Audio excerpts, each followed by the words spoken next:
काला पानी की जेल भारत के अंडमान निकोबार द्वीपसमूह में स्थित सेल्युलर जेल का एक दूसरा नाम है। ब्रिटिश काल में यह जेल कैदियों की अमानवीय यातनाओं और रहस्यमय घटनाओं के लिए कुख्यात थी।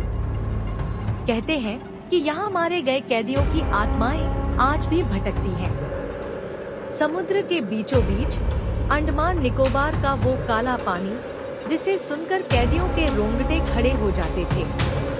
कहते हैं कि यहाँ हर दीवार कैदियों की चीखों की गवाह है। यहाँ से कोई कभी जिंदा वापस नहीं आया। कैदियों के दर्द से गूंजती थी ये जेल।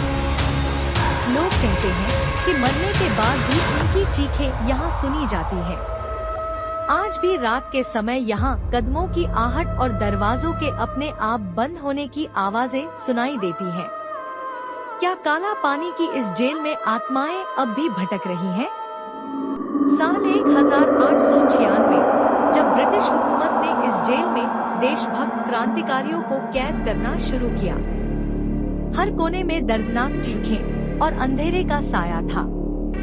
कैदी रोज कोड़ों की मार और बेड़ियों की खनक के साथ अपनी सजा काटते थे, पर उनमें से कुछ का कहना था कि यह सजा इंसानों की नहीं, किसी और की दी हुई लगती थी।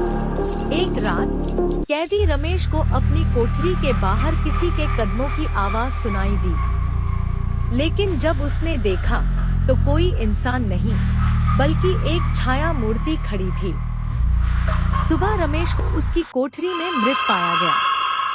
उसके शरीर पर चोट के निशान थे, लेकिन कोई वहां नहीं था जिसने उसे मारा हो।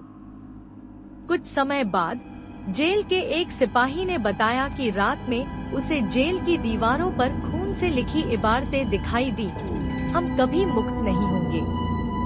कहते हैं कि उस घटना के बाद कई कैदियों ने खुद को खत्म कर लिया ताकि वो इस नरक से बाहर निकल सके, लेकिन उनकी आत्माएं आज भी इस जेल में फंसी हुई हैं। यह जेल अब एक स्मारक बन चुकी है, लेकिन रात के समय कोई यहाँ कदम रखने की हिम्मत नहीं करता।